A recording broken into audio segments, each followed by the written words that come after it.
Hello and welcome to Lucid Mind Chemistry channel with Majid.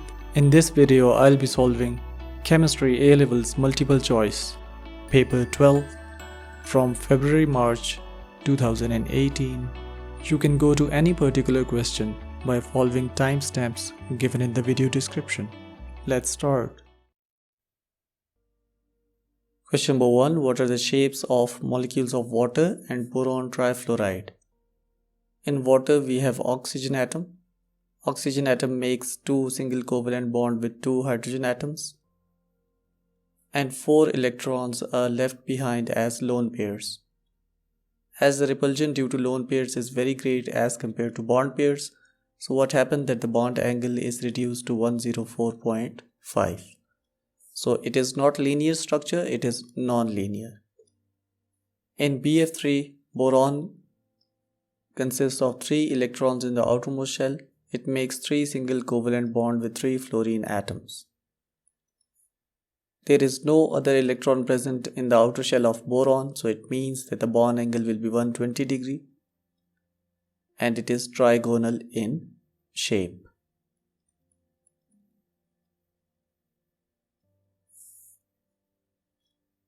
The answer is therefore D.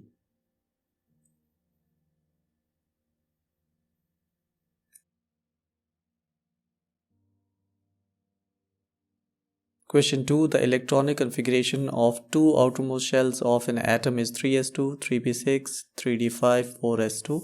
What is this atom? From periodic table we can find out the atomic numbers. For manganese the atomic number is 25, for phosphorus it is 15, for strontium the atomic number is 38, for vanadium it is 23. Now electronic configuration before 3s2 will be 1s2, 2s2, 2p6. Now this means we have 10 electrons, then 2, 6, 5 and 2. So in total we have 25 electrons present.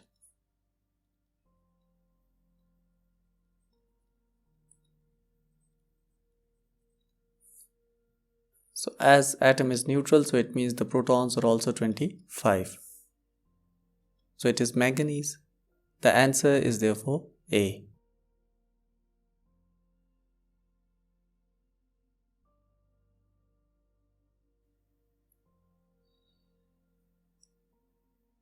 Question 3. Drinking water may contain dissolved calcium hydrogen carbonate. How many electrons are present in a hydrogen carbonate anion? The formula of hydrogen carbonate anion is HCO3 -1. Now the atomic number of hydrogen is 1, so it means it has 1 electron. The atomic number of carbon is 6, so it has 6 electrons. The atomic number of 1 oxygen is 8, so for 3 there will be 24 electrons present. And overall charge is -1, so it means we have 1 extra electron. Now combining all these electrons, the total number of electrons become 32. The answer is therefore C.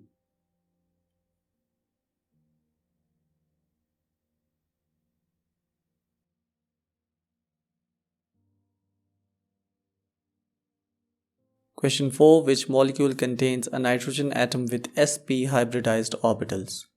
For calculating hybridization, you should remember these points. First one is that you should count the number of atoms directly attached with nitrogen.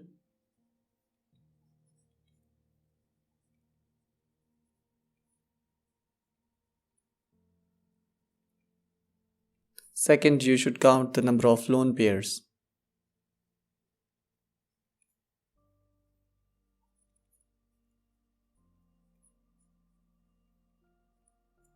Add them together. If answer is 4, it means it is sp3 hybridization. If answer is 3, it means it is sp2 hybridization. If answer is 2, it means it is sp hybridization. For example, in first one we have CH3, CH2, NH2. The structure will be like this.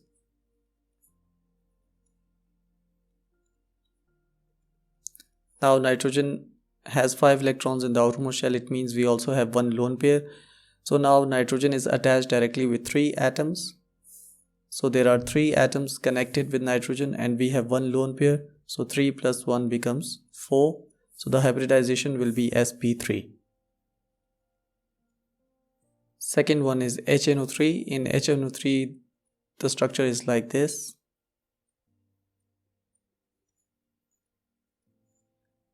In this structure, nitrogen is making double covalent bond with one oxygen, a coordinate covalent bond with another oxygen, and a single covalent bond with third oxygen.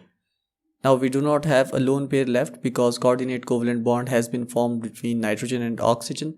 So now the number of atoms attached with the central atom, which is nitrogen, is 3. So for 3, the hybridization will be sp2.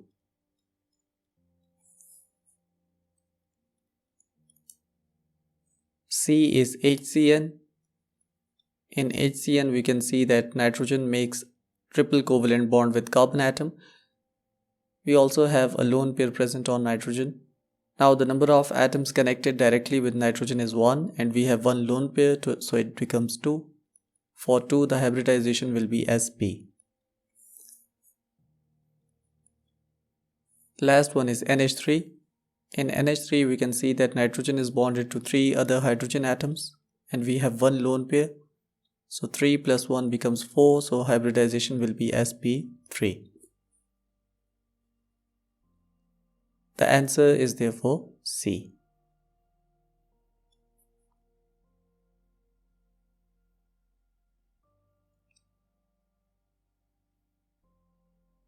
Question 5. Which mass of solid residue is obtained from the thermal decomposition of 4.10 grams of anhydrous calcium nitrate? Let's write the balanced equation for this decomposition. We have calcium nitrate. It is decomposed into calcium oxide, nitrogen dioxide, and oxygen gas. We can balance this equation by writing 2, 2, 4, and 1 mole of oxygen. Among the products, calcium oxide is solid, NO2 is gas, O2 is also gas. Now we have to find out the mass of solid calcium oxide that is obtained by thermal decomposition of 4.1 grams of calcium nitrate. Let's find molecular mass of calcium nitrate. We have 1 calcium atoms, which is equal to 40.1, 2 nitrogen atoms, so 14 into 2 will be 28, 6 oxygen atoms, so 16 into 6 will be 96. Combining these three, the atomic mass comes equal to 164.1. Now number of moles in 4.10 grams will be moles is equal to mass in grams divided by molecular mass. So mass in grams is 4.10, molecular mass is 164.1. So it is equal to 0.0249 moles. Now from balanced equation we know that 2 moles of calcium nitrate make 2 moles of calcium oxide. So 0.0249 moles of calcium nitrate will make 0.0249 moles of calcium oxide.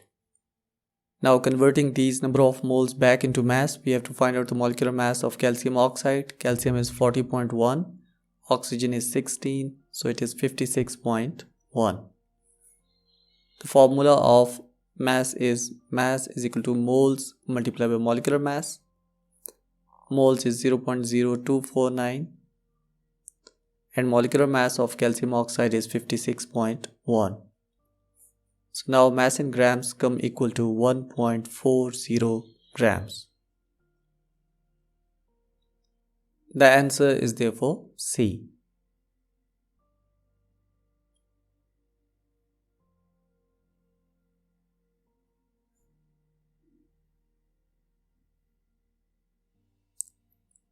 Question 6. Sodium hydroxide neutralizes acid. This is the ionic equation for neutralization. In an 11,000 decimeter cube sample of an aqueous solution, the concentration of acid is 1.26 exponential minus 3 mole per decimeter cube. Which mass of solid sodium hydroxide neutralizes the acid? From ionic equation we know that 1 mole of acid requires 1 mole of alkali. Volume is given, which is 11,000 decimeter cube. Concentration is also given, which is 1.26 exponential minus 3 mole per decimeter cube. Now we can find the number of moles by using formula moles is equal to concentration into volume in decimeter cube.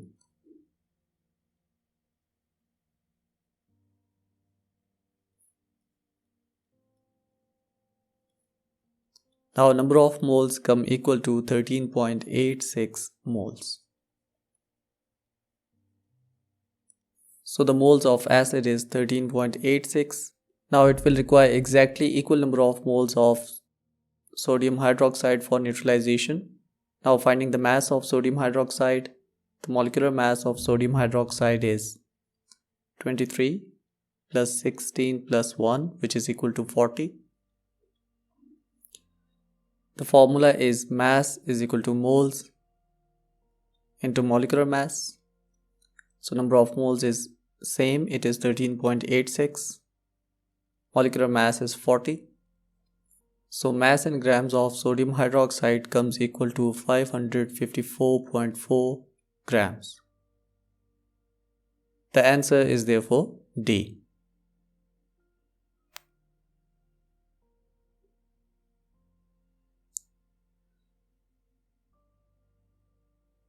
Question 7. The gas laws can be summarized in the ideal gas equation. PV is equal to nRT.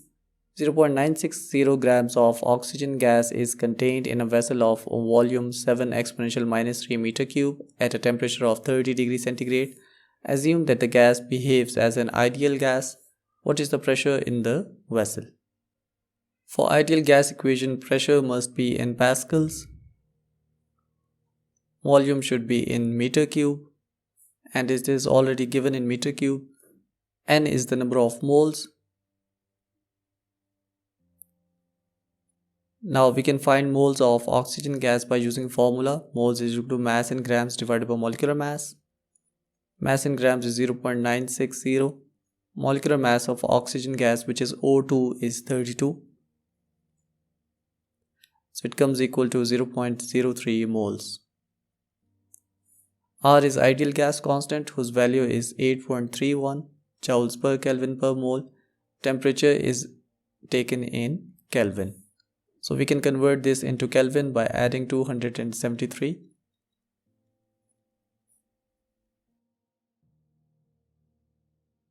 Let's find the pressure. As PV is equal to nRT, P is equal to nRT divided by volume.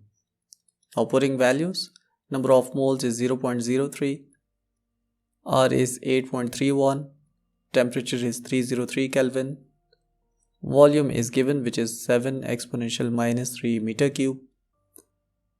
Now the value of pressure in pascals come equal to 10791 pascals.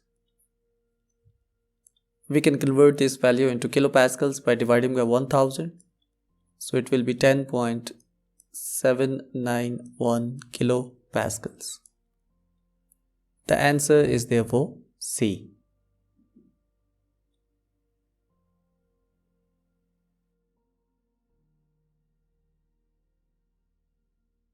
Question 8. Which equation represents the standard enthalpy change of formation of water?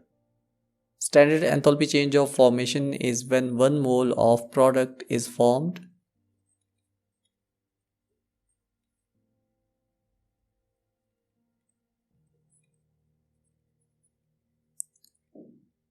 From its elements in standard state.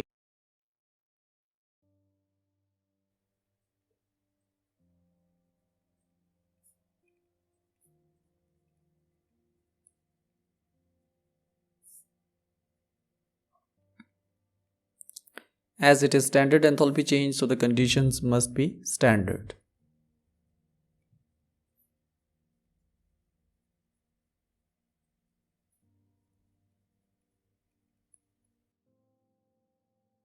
Let's find out whether we have 1 mole of product or not. In first one we have 1 mole of water. In second one we have 1 mole of water. In third and fourth we have 2 moles of water formed, so these are incorrect. Now the components of equation should be in their standard states under standard conditions. Now we know that water is in liquid state under normal conditions, it is not gas. So B should be correct. The answer is therefore B.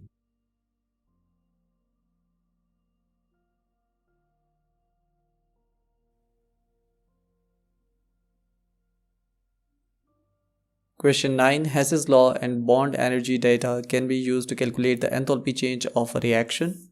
Bromoethane can be made by reacting ethene with hydrogen bromide. What is the enthalpy change for this reaction? We can find out the enthalpy change by using bond energy data from data booklet. Let's first draw the bonds. First one is ethene. We have 1 carbon double bond carbon, 4 single bonds of carbon with hydrogen, 1 bond of hydrogen with bromine, and now the bonds that are formed is carbon-carbon single bond, then we have carbon-hydrogen bonds, and we have 1 carbon-bromine bond. Now we can write the number of bonds. We have 1 double bond. From data booklet the energy is 610. We have 4 carbon-hydrogen bonds. From data booklet the energy is 410 for single bond, so for 4 bond it will be 410 into 4 equals 1640. We have 1 HBr. The bond energy is 366. Now combining these 3 bond energies, the total bond energy taken in breaking bonds is 2616. Now you should remember that bond breaking is always endothermic, therefore it is written as positive. Now coming towards the product, we have 1 carbon single bond carbon which is equal to 350. Then we have carbon hydrogen bonds. We have 5 carbon hydrogen bonds, so it will be equal to 5 into 410, which comes equal to 2050. Third one, we have 1 carbon bromine bond that is formed, so it is equal to 280. Now combining these 3, the total bond energy of bonds being formed is negative 2680. As bonds are being formed in the product, so therefore this will be exothermic. Therefore the sign is negative. Now for total enthalpy change, both energies should be combined together. So we have 2616 and 2680. Now the value of enthalpy change comes equal to negative 64 and the unit is kilojoules per mole. The answer is therefore B.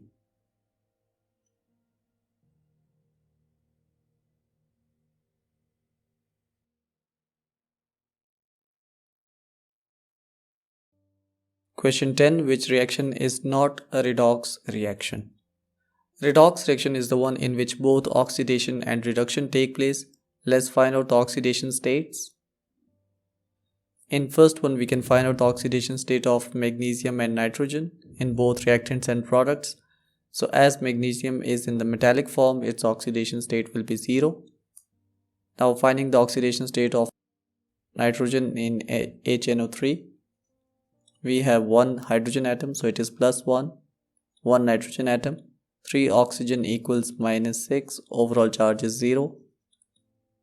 So nitrogen comes equal to plus 5. In magnesium nitrate, magnesium has lost 2 electrons, so its oxidation state will be plus 2. The charge on 1 nitrate is negative 1. Let's find the oxidation state of nitrogen. We have 3 oxygen atoms, so it will be equal to negative 6. Overall charge is minus 1.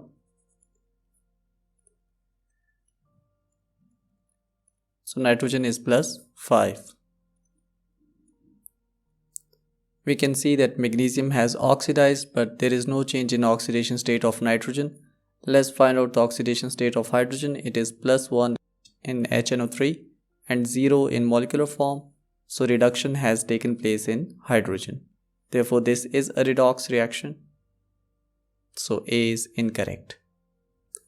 B is magnesium nitrate. Again we have +2 oxidation state on magnesium as it is bonded to 2 nitrate ions. In magnesium oxide the oxidation state is +2. In NO3 we already have calculated the oxidation state of nitrogen, which is +5. In NO2 let's calculate. We have 1 nitrogen atom, 2 oxygen atoms. Overall charge is 0. So nitrogen equals +4. So from +2 to +2 there is no change, but from +5 to +4 is reduction. Now oxygen is -2 in the reactant side and 0 in the product side. So we can say that oxidation of oxygen has taken place while reduction of nitrogen has taken place. So therefore this is a redox reaction. It is also incorrect. In C we have SO2, NO2, SO3 and NO.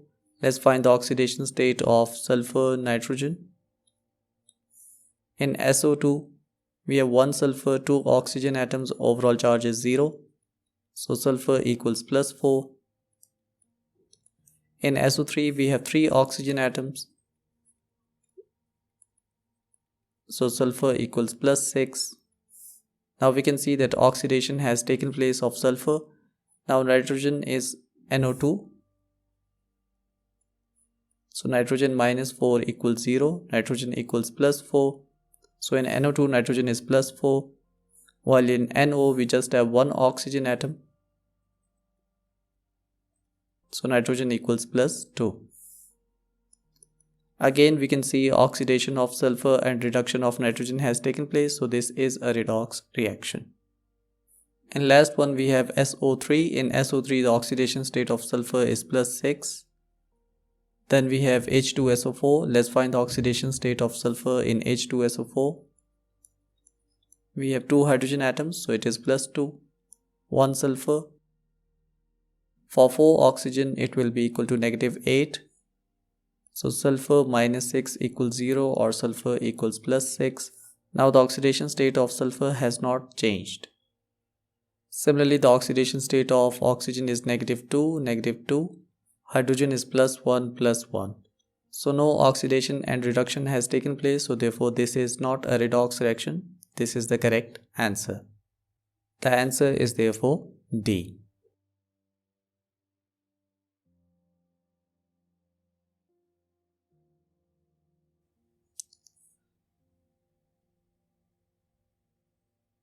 Question 11. The reaction between sulfur dioxide and oxygen is reversible. This is the reversible reaction and enthalpy change is negative, which means it is exothermic reaction. Which conditions of pressure and temperature favor the reverse reaction? First is pressure. Pressure depends on the number of moles. We have 3 moles on the reactant side, 2 of SO2 and 1 of oxygen, and 2 moles on the product side. Now we know that at higher pressure the equilibrium will move from greater number of moles to less number of moles, or in forward direction. So it means that pressure should be kept low if we want the reverse reaction. So pressure should be lower. Second thing is temperature. For temperatures you have to see whether the reaction is exothermic or endothermic. For exothermic reaction, if we increase the temperature, the reaction will move backward or in reverse reaction. So therefore temperature should be high. So for reverse reaction, pressure should be low and temperature should be high. The answer is therefore C.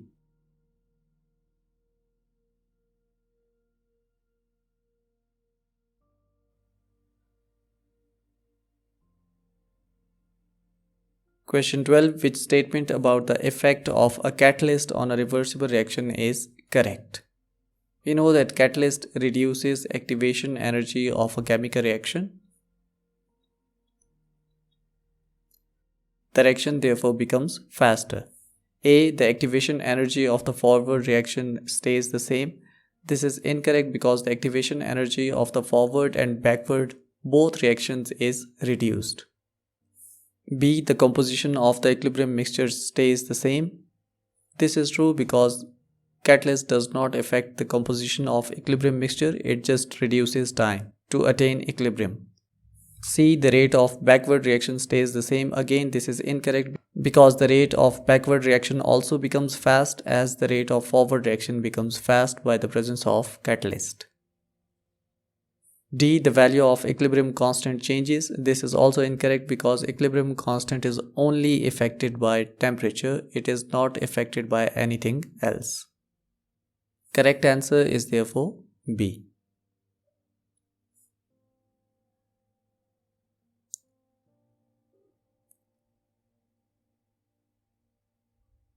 Question 13. Which oxide is insoluble in aqueous sodium hydroxide? First one is magnesium oxide. Magnesium oxide is basic oxide as it is a base. Aluminum oxide is amphoteric. It reacts with both acids and bases. P4O10 is nonmetal oxide, so therefore this is acidic in nature and it will definitely react with sodium hydroxide. Sulfur dioxide is also acidic in nature as it is a nonmetal oxide and it will definitely react with sodium hydroxide. So only basic compound does not react with the base or alkali, so therefore A is correct answer.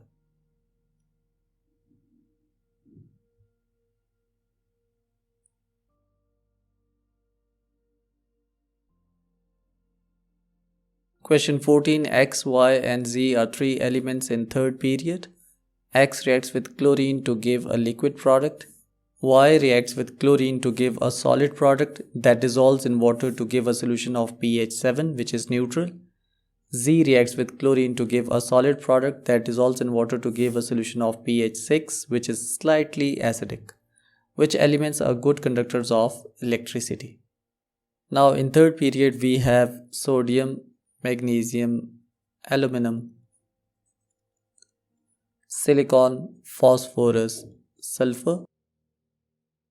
X reacts with chlorine to give a liquid product. It means X is not sodium, magnesium or aluminum because these three are metals and they give solid product with chlorine. So it could be silicon or sulfur as they form liquid product. So silicon and sulfur are bad conductors, so therefore it is not X. Y reacts with chlorine to give a solid product that dissolves in water to give a solution of pH 7. Now sodium forms sodium chloride which gives a solution of pH 7. While magnesium is slightly acidic and aluminum is quite acidic in nature. So therefore Y could be sodium and sodium is a good conductor. So therefore it could be Y. Z reacts with chlorine to give solid product that dissolves in water to give a solution of pH 6. The only component that gives slightly acidic solution is Mg as it forms magnesium chloride and its solution is slightly acidic, pH of about 6.5. So therefore magnesium is a good conductor, so it should be Z. As both Y and Z, which are sodium and magnesium, are good conductors, so therefore answer is B.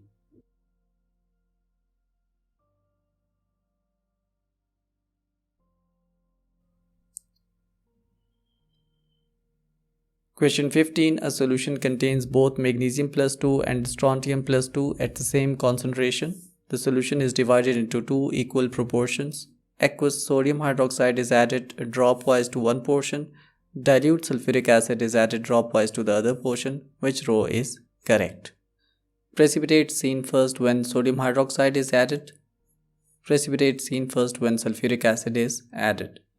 Now we know that magnesium forms magnesium hydroxide with sodium hydroxide and strontium will form strontium hydroxide. Similarly, magnesium will form magnesium sulfate with sulfuric acid. Strontium will form strontium sulfate with sulfuric acid. As magnesium and strontium both are in group 2 of the periodic table, so we know that the solubility of hydroxide increases down the group.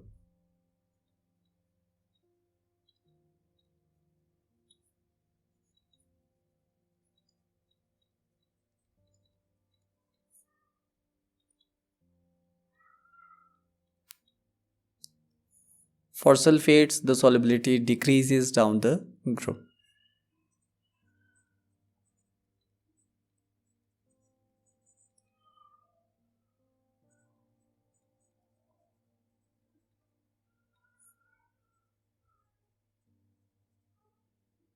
It means magnesium hydroxide precipitate will be seen first and strontium sulfate will be seen first. The answer is therefore B.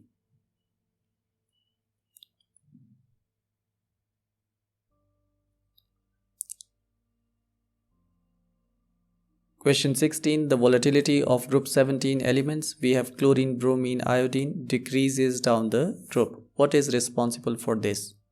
You should remember that volatility is inversely proportional to intermolecular forces of attraction, and intermolecular forces depend on number of electrons and size of molecule.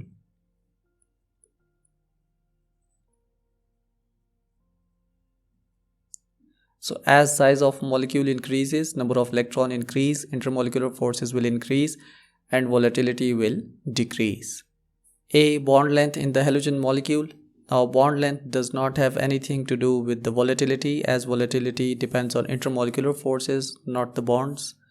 B is bond strength. Again, it does not depend on the bond strength. C. Electronegativity of halogen, as similar atoms are present, for example Br2, I2, Cl2, F2. So therefore electronegativity does not have any effect. D is the number of electrons. Now number of electrons increase the intermolecular forces, so therefore the volatility will decrease. The answer is therefore D.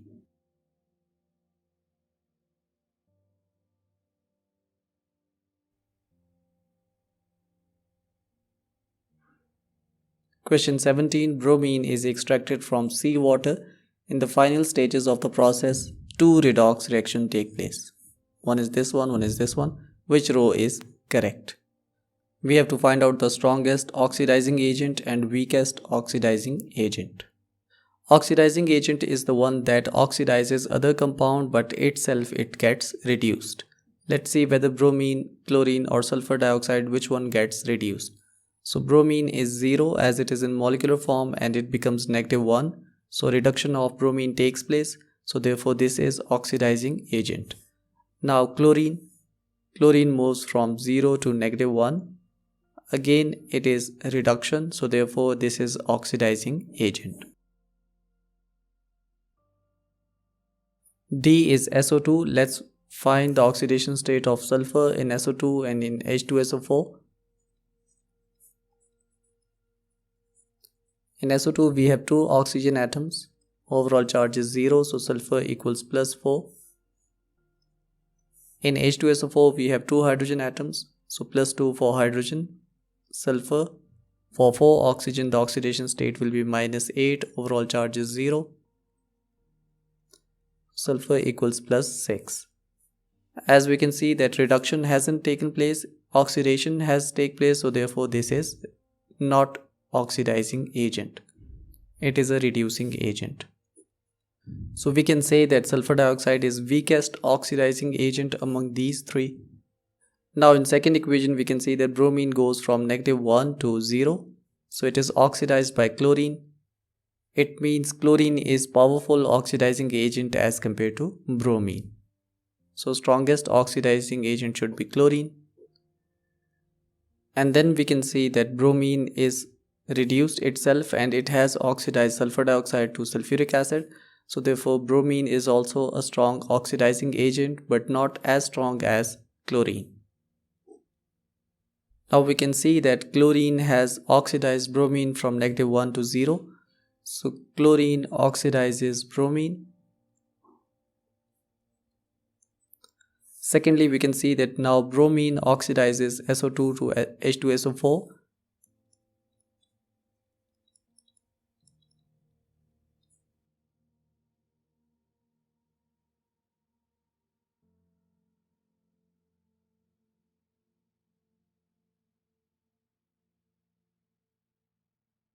So chlorine is the strongest oxidizing agent, then we have bromine, and on third number we have SO2. The answer is therefore B.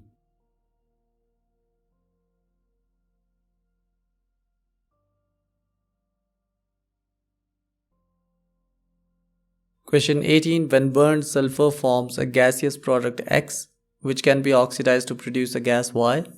Gas Y reacts with water to produce a product Z.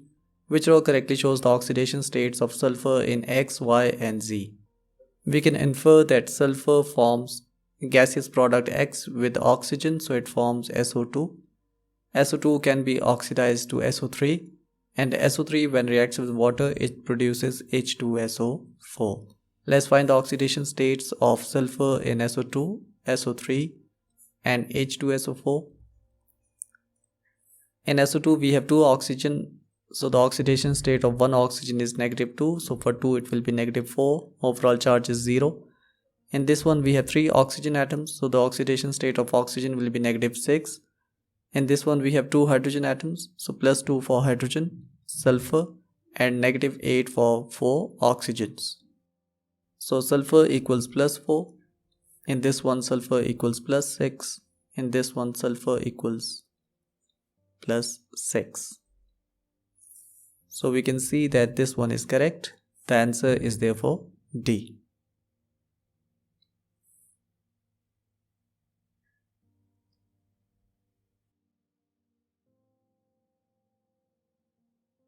Question 19. One molecule of ammonia reacts with one molecule of ethyl methanoate to produce one molecule of methane amide and only one other molecule X. One molecule of methane amide decomposes on heating strongly to produce one molecule of ammonia and only one other molecule Y. What could be the identities of X and Y? As we have been given one molecule each, so let's write a balanced equation. So for the first reaction we have one molecule of ammonia, NH3, and one molecule of ethyl methanoate, which is HCOOC2H5, to produce one molecule of methane amide, which is HCONH2, and one other molecule X. Let's see which one has converted into product. So we have HCONH2, HCONH2, one hydrogen is left. Now we have 2 carbon atoms, 5 hydrogen atoms, 1 oxygen and 1 hydrogen left. So it is C2H5OH. Now for second reaction, one molecule of methane amide decomposes. So we have HCONH2. It decomposes to produce one molecule of ammonia. So NH3 is formed and one other molecule Y.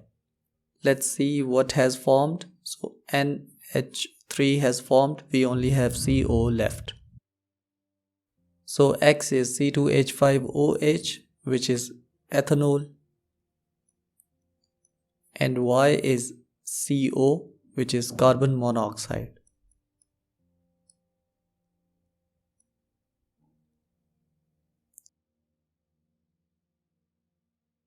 The answer is therefore C.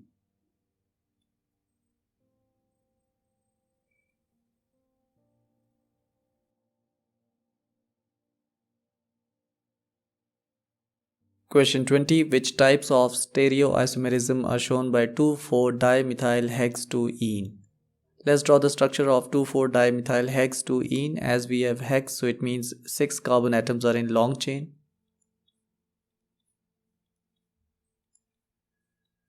On second carbon we have double bond. On second carbon and fourth carbon we have 2 methyl groups attached. Rest are the number of hydrogen atoms.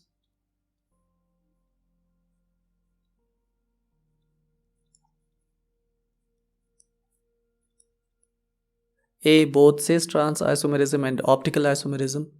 As we can see that for cis-trans, the double bonded carbon must have 2 different groups attached. As with this carbon we can see that both groups are same, so therefore cis-trans isomerism is not possible. For optical isomerism we must have a chiral carbon. Chiral carbon is the one that have 4 different groups attached. So we have 4 different groups attached with this carbon. So therefore this will show optical isomerism.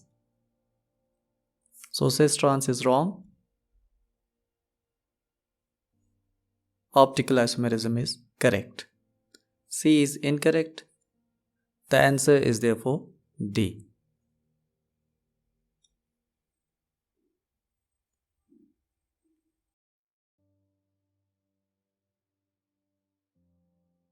Question 21. An organic ion containing a carbon atom with a negative charge is called carbanion. An organic ion containing a carbon atom with a positive charge is called carbocation. The reaction between aqueous sodium hydroxide and 1-bromobutane proceeds by an SN2 mechanism. What is the first step in the mechanism? Now 1-bromobutane is primary halogenoalkane. As bromine is attached with this carbon and it is directly attached to just one carbon atom, so it is primary halogenoalkane. Now bromine is more electronegative, so it has partial negative charge and carbon would have partial positive charge. Now as we have sodium hydroxide, so what happens that hydroxide attacks this partial positive carbon and this bond is broken. Now intermediate is formed in which carbon-bromine bond is being broken and new carbon-OH bond is being formed.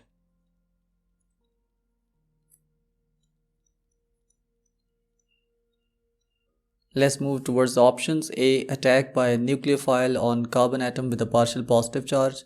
As OH is a nucleophile and it attacks partial positive carbon, so this is correct. B. Heterolytic bond fission followed by attack by an electrophile on carbon ion. Now heterolytic bond fission does not take place in primary halogenoalkane, it takes place in tertiary halogenoalkanes. Again in C we have heterolytic bond fission. It will take place only in tertiary halogenoalkanes, not in primary. D. Homolytic bond fission. This is incorrect because no radicals are being produced and no bond is being broken by itself. The only correct option is therefore A.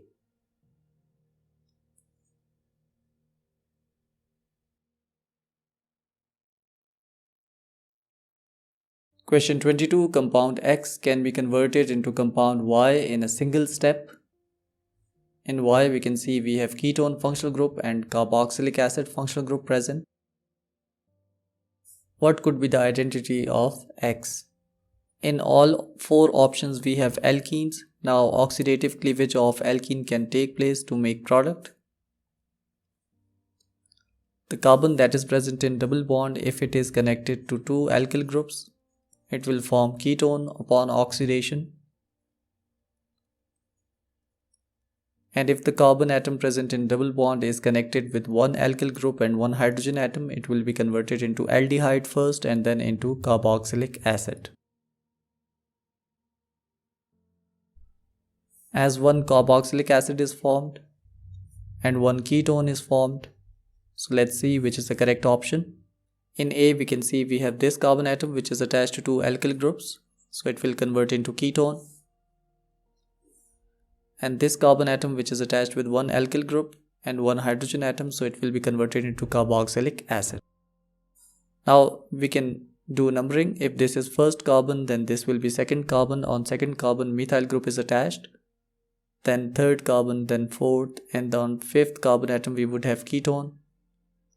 Let's do the numbering on this product. We have first carbon which is carboxylic acid, then on second carbon we have methyl, third, fourth, and on fifth carbon atom we have ketone, and there are 6 carbon atoms in total. So A seems to be correct option.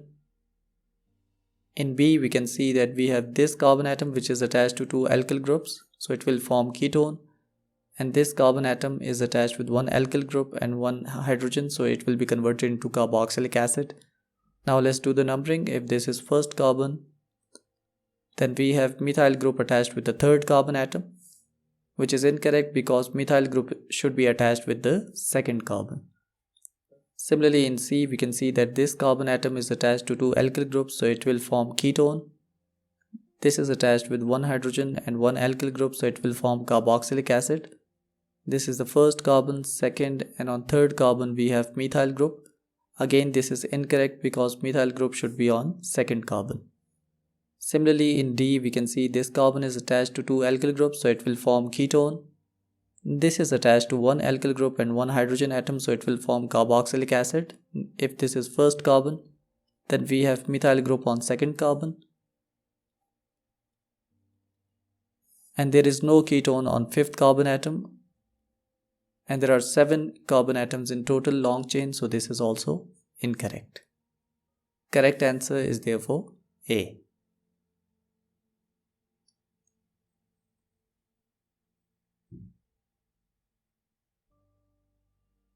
Question 23. Which compound reacts with 2,4-DNPH but does not react with Tollens reagent?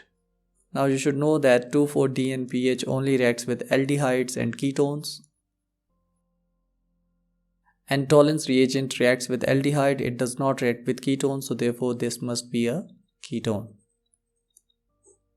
Let's find out which one is ketone. In A we have carbonyl carbon, so this is a ketone. In B we have C double bond OH, so this is aldehyde. In C we have ketone and aldehyde both. In D we have alcohol. So it must be a ketone, it should not be aldehyde because it does not react with Tollens reagent. So A could be correct, B is incorrect, C is incorrect, and alcohol does not react with 2,4-dinitrophenyl hydrazine. Correct answer is therefore A.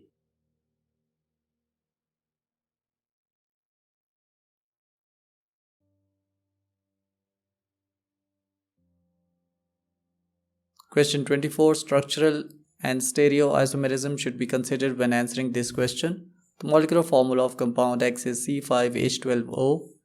It reacts with alkaline aqueous iodine.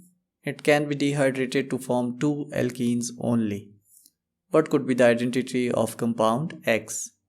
For first reaction with alkaline aqueous iodine, we must have a compound that consists of methyl group attached with a carbon having OH group, or methyl group attached with the carbonyl carbon. Let's draw the structures. A, we have CH3, CH2, CH. Again CH3 is present as a substituent. Then we have CH2 and OH. As we can see that with OH carbon there is no methyl group attached. We have a long chain of carbons attached, so therefore A is incorrect. It cannot react with alkaline aqueous iodine. Now for B we have CH3, CH2, CH, OH, CH2, CH3. Again we can see that with OH carbon there must be a methyl group which is not present. There are ethyl groups present, so it will not react with alkaline aqueous iodine. In C we have CH3, CH, CH3. Again we have CH, OH is attached, and CH3. Now we can see that CH3 is attached with the carbon atom having OH, so it will react with alkaline aqueous iodine. Now let's see what products are formed upon dehydration. Dehydration means removal of water, so from one carbon atom we have OH being removed, and from adjacent carbon, which could be this one or this one, hydrogen atom will be removed. So 2 products are possible. First one is this one. Double bond carbon comes between these 2 carbon atoms.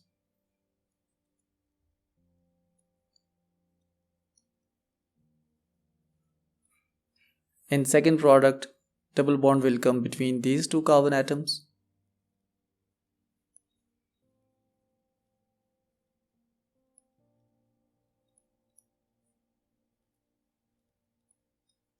As we can see that the double bond carbon is bonded to 2 similar groups, so no cis trans is possible, only this product is present. And again in this compound we can see that the double bond carbon is attached to 2 similar atoms, so therefore no cis trans is possible, only this product is formed. So in total we have 2 products, so it can be dehydrated to form 2 alkenes only. This is also correct. Now drawing fourth one, we have CH3, CH2, CH2, CH, OH is attached, and then we have CH3. As we can see that this thing is present, so therefore this will give positive result with alkaline aqueous iodine. Second thing is dehydration. OH will be removed from this carbon and hydrogen can be removed from this adjacent carbon or from this carbon. So 2 products are formed. This is the first one.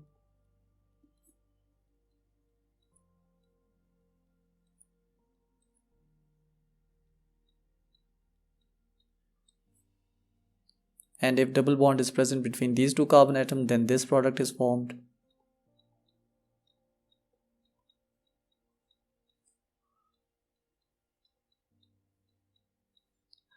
As in the first product, we can see that the carbon atom making a double bond is attached with two different elements or groups.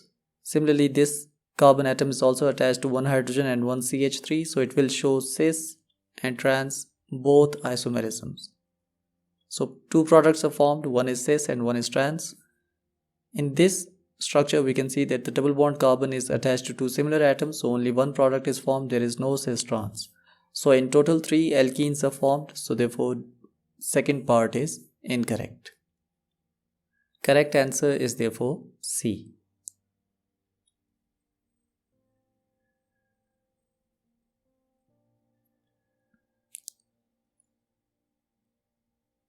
Question 25. Which volume of hydrogen measured under room conditions is produced when 0.160 grams of methanol reacts with excess of sodium? Let's write a balanced equation. Methanol is CH3OH. It will react with sodium to form sodium alkoxide, which is CH3ONa plus hydrogen. Now balancing this equation, we have half moles of hydrogen being formed. Let's find the molecular mass of CH3OH. We have 1 carbon, which is 12, 4 hydrogen atoms, 1 oxygen. So molecular mass is 32. Number of moles is equal to mass in grams divided by molecular mass. Mass in grams is 0.160. Molecular mass is 32. It comes equal to 0.005 moles. As from balanced equation, we can see that 1 mole of CH3OH produces half moles of hydrogen. So 0.005 moles of CH3OH will produce half moles of hydrogen. So half of 0.005 is 0.0025 moles of hydrogen. Now converting these moles into volume, we can use formula. Volume in centimeter cube is equal to number of moles into 24,000 centimeter cube.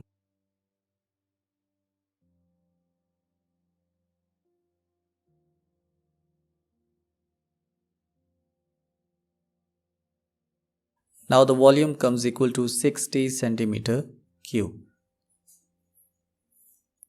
The answer is therefore A.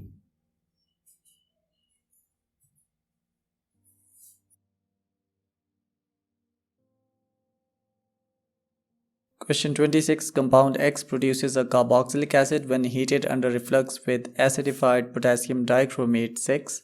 Compound X does not react with sodium metal. What could be the identity of compound X? A is propanol. Propanol is 3-carbon aldehyde. Now we can oxidize 3-carbon aldehyde to 3-carbon carboxylic acid.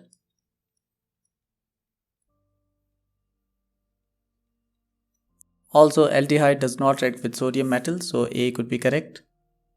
B is propanone. Propanone is a ketone having 3 carbon atoms. Carbonyl carbon is in the center. Propanone cannot be further oxidized into carboxylic acid, so B is incorrect.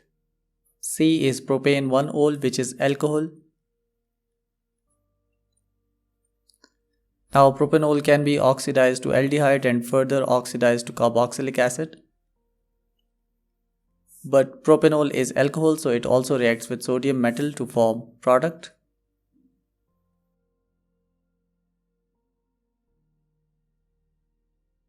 Therefore C is incorrect.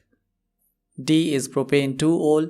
This is secondary alcohol, and secondary alcohol can be oxidized to ketone. It does not form carboxylic acid. So D is incorrect. Correct answer is therefore A, propanol.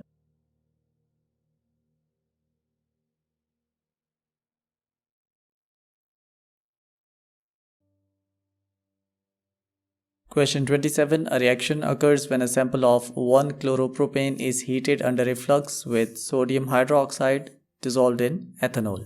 Which row is correct? 1-chloropropane means we have 3 carbon atoms, and chlorine is present on first carbon. Upon reaction with sodium hydroxide in ethanol, elimination takes place. In this elimination process, one halogen and one hydrogen from adjacent carbon is removed and single bond is converted into double bond. So alkene will be produced.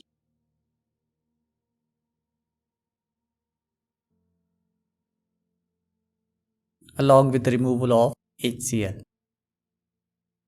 So the type of reaction is elimination and name of product is propene, as it is an alkene. Answer is therefore B.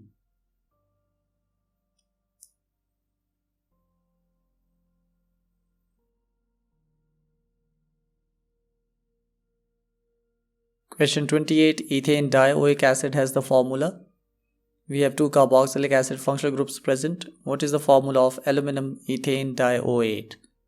In ethane dioic acid we have two H positive ions, so it means that on ethane dioate we would have -2 charge, as the charges are balanced by this hydrogen and by this hydrogen. Aluminum is in group 3 of the periodic table, so its charge is +3 or oxidation state is +3. Now the formula when these two combine together will be Al2C2O4 3. The answer is therefore D.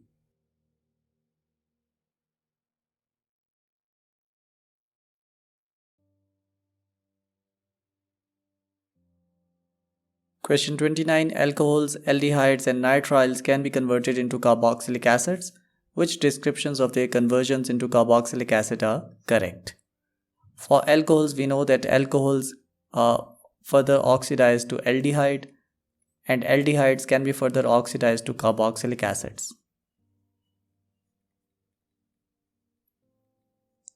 So for alcohols and aldehydes, it is oxidation process. Nitriles are those compounds in which carbon-nitrogen bond is present, and this can also be converted into carboxylic acid upon acid hydrolysis. Carboxylic acid is produced along with ammonium ions. Correct answer is therefore C.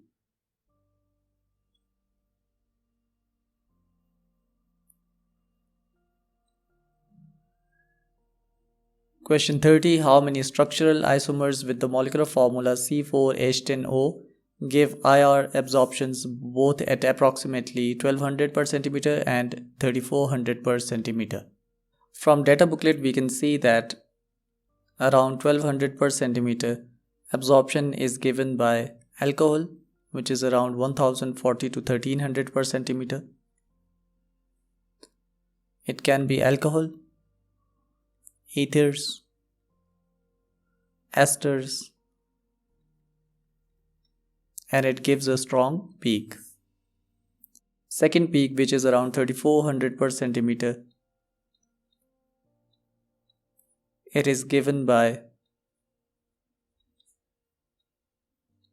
hydrogen bonded alcohol between 32 and 3600.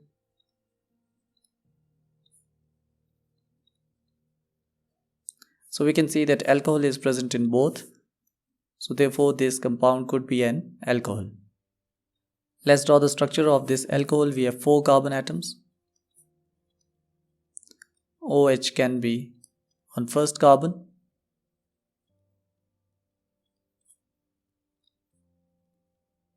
This is primary alcohol and its name is butane 1-ol. Now we can change the position of OH to second carbon.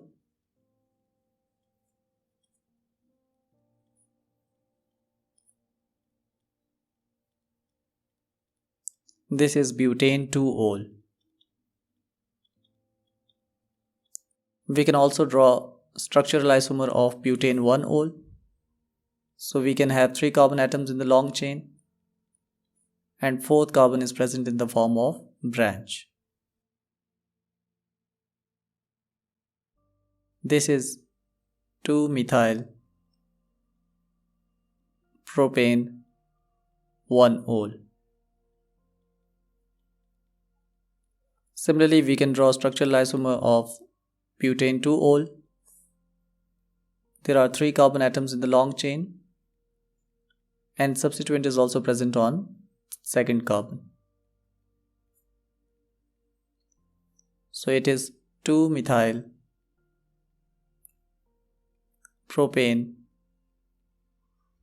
2 ol. So these 4 structural isomers of alcohol are possible for this given molecular formula. So therefore answer is B4.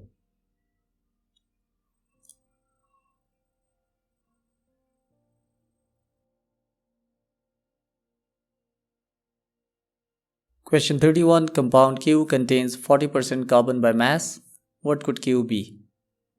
We have glucose, starch and sucrose. Let's find the molecular masses. For glucose we have 6 carbon atoms, so 12 into 6, 12 hydrogen atoms, so 12 for hydrogen, 6 oxygen atoms. So the total molecular mass comes equal to 180. If we have 1 mole of glucose, then it will be 180 grams per mole. For starch we have 6 carbon atoms, 10 hydrogen atoms, 5 oxygen atoms. So it comes equal to 162 grams per mole. Third one is sucrose. We have 12 carbon atoms, 22 hydrogens and 11 oxygen atoms. So its molecular mass comes equal to 342 grams per mole. Let's find the percentage of carbon. In first one, the molecular mass of carbon is 72. Total molecular mass is 180 into 100.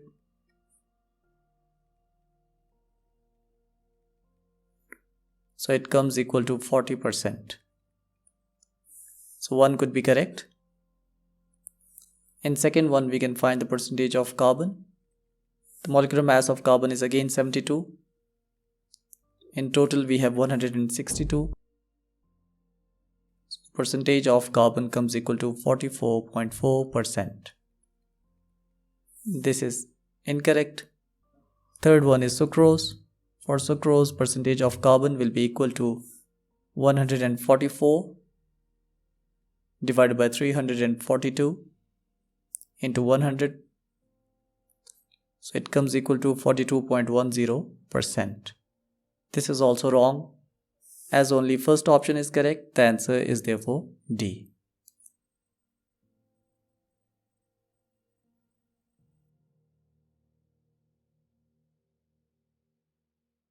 Question 32. A container is partially filled with hot water, sealed and left to cool. Which statements are correct? Number 1. As the temperature decreases, water molecules lose kinetic energy. This is a true statement because when hot water is left to cool, what will happen that the molecules of water will lose kinetic energy. Number 2. As the temperature decreases, more water molecules move from vapors to liquid. At high temperature, more molecules of water are present in vapor form because vapor pressure is high. So as the temperature decreases, what happens that the vapors condense back to liquid and more water molecules will be formed. This process is also called condensation. This is true statement. 3. As the temperature decreases, the vapor pressure of the water decreases. This is true statement because at lower temperature, the vapors will be converting back into liquid form, so the vapor pressure will gradually decrease. As all 3 options are correct, the answer is therefore A.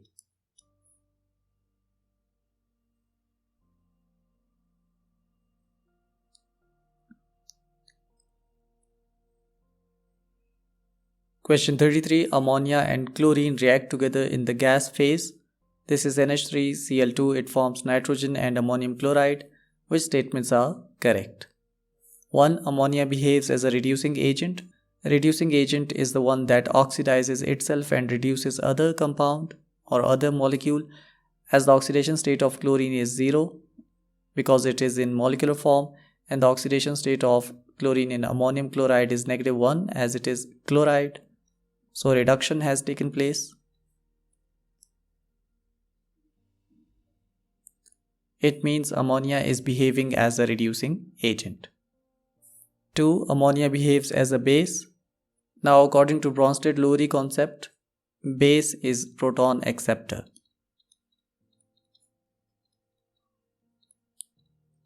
In this equation we can see that in the start ammonia was present in neutral form. There is one lone pair present on nitrogen atom. And in the product, as it is ammonium ion, so therefore it has attached H plus with itself through coordinate covalent bond.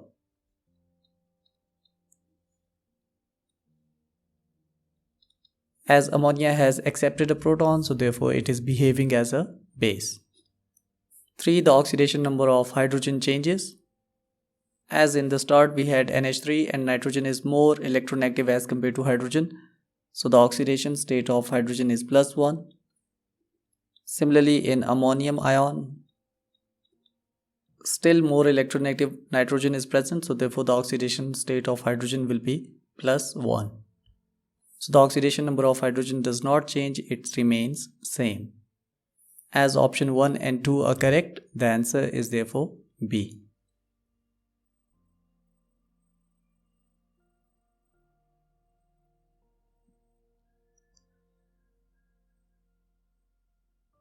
Question 34. In which reactions does ammonia behaves as a Bronsted Lowry acid? Now Bronsted Lowry acid is the one that donates a proton. Let's see in which reaction a proton is donated.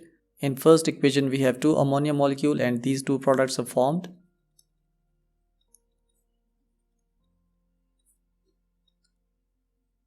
These products can only be formed when one hydrogen atom is donated by ammonia to another NH3 to make it NH4 positive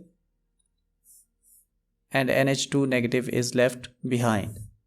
So as H plus is being donated by one of the ammonia, so therefore this is correct. In second equation we can see that HSO4 plus NH3 forms sulfate plus NH4 plus.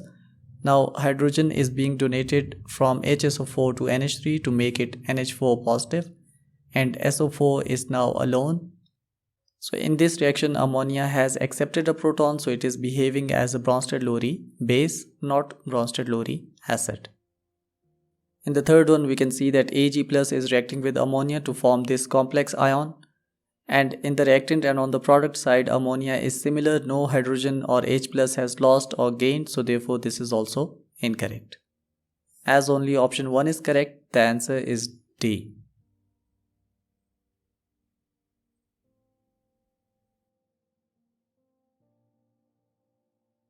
Question 35. Chlorine reacts with hot aqueous sodium hydroxide. Which oxidation state does chlorine show in the products of this reaction?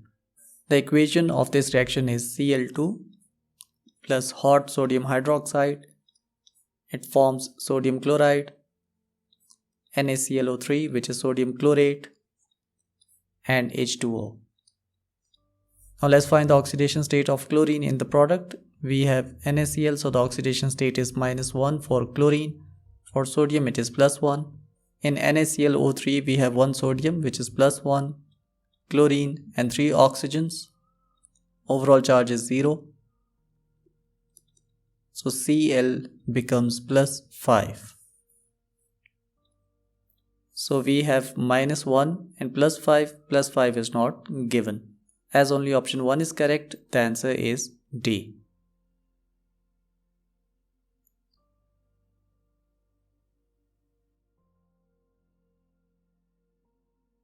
Question 36. In which different forms does nitrogen exist in compounds? Number 1, bonded by a triple covalent bond.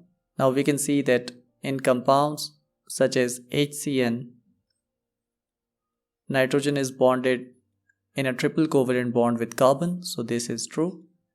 Number 2, as a part of a cation. Now nitrogen can also be a part of cations such as NH4 positive, it is a cation, so this is true. 3, in an oxidation state of +5. For example, we have nitric acid. Oxidation state can be found. We have one hydrogen atom, so +1, one nitrogen atom. As there are 3 oxygen atoms, so the oxidation state for oxygen will be -6. Overall charge is 0. So nitrogen's oxidation state is +5. So this is also true. As all three options are correct, the answer is therefore A.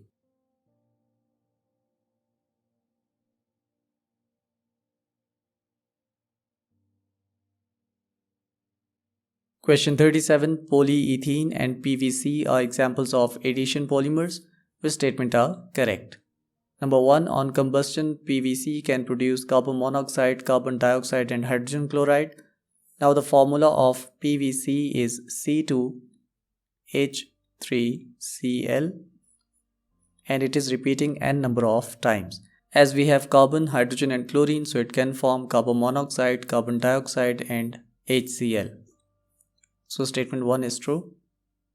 2. When polyethylene, which is a polymer, is buried in a landfill site, it will not significantly biodegrade. This is a true statement because polyethylene is a polymer and the bonds are strong, so therefore it will not biodegrade by itself. 3. The empirical formula of an addition polymer is the same of that of a monomer. Let's suppose we have an addition polymer, polyethylene.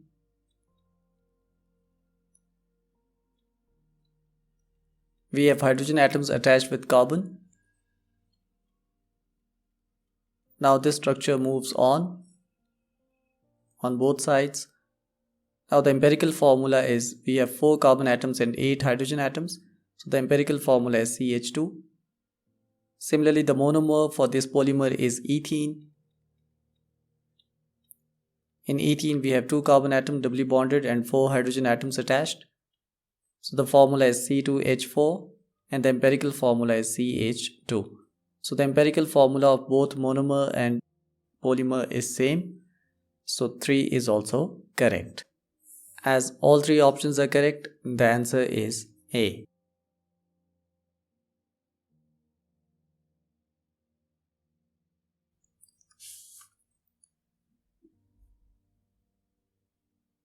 Question 38. Organic compound X gives a precipitate when warmed with aqueous silver nitrate. This precipitate dissolves when concentrated aqueous ammonia is added.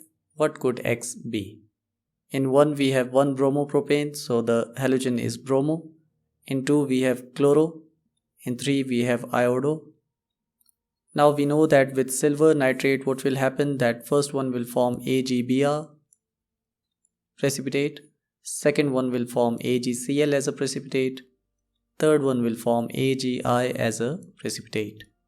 Among these 3 precipitates, first 2 dissolve in concentrated aqueous ammonia, while third one does not dissolve. So option 1 and 2 are correct. The answer is therefore B.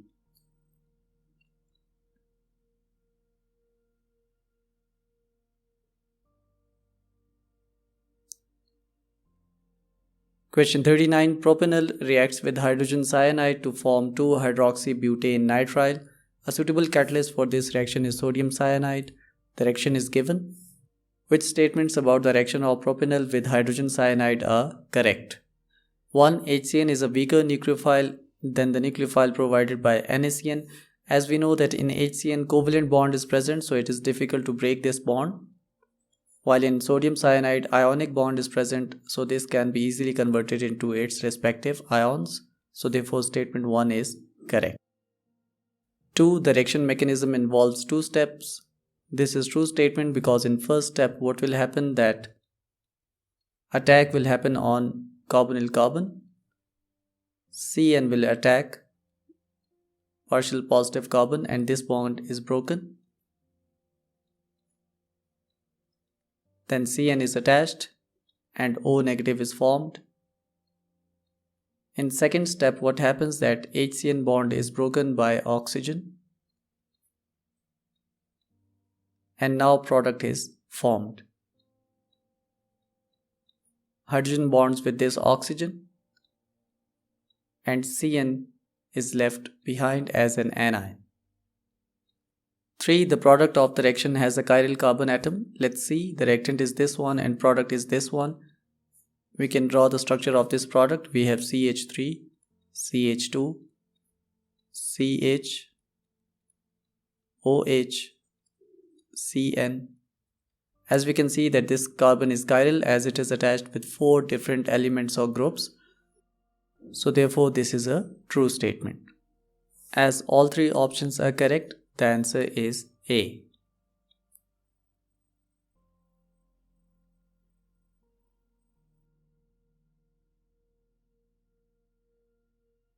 Question 40. The structure of lactic acid is shown. This is lactic acid. We have alcohol functional group, carboxylic acid functional group. Which esters might form when lactic acid is heated? We have three different products. So let's see which one could be formed. In first scenario, we are going to take another lactic acid similar to this one.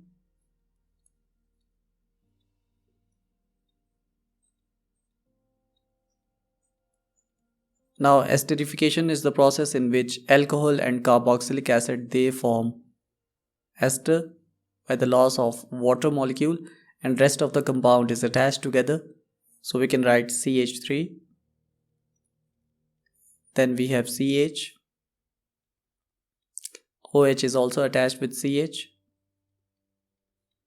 Then we have carbonyl carbons, C double bond O, and oxygen.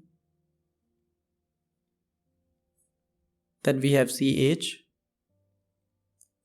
Then CH3 is attached as a substituent. Then we have COOH. As we can see, the first one is similar to this one, so this is correct. In second one, they have given this compound. Now this is ester, so we can break it from carbon-oxygen bond. Now we can see that this product is possible when two lactic acid combine together by esterification. This oxygen is alcohol part. This carbonyl carbon is acid part. Similarly, the bottom one, this part is carboxylic acid.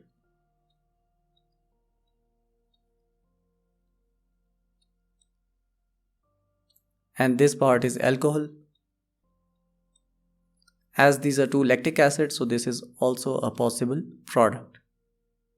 Now moving towards third one. Third one is somewhat similar to the first one. We have CH3, CHOH,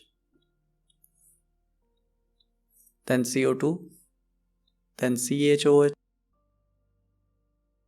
Now in this one OH is present, while in this one CH3 is present and carboxylic acid is present. So this one is different, so this is not possible. This is because this OH is removed in the form of water by reacting with carboxylic acid and ester is formed. Only COOH is left behind and no alcohol is present in second lactic acid. As option 1 and 2 are correct, the answer is therefore B.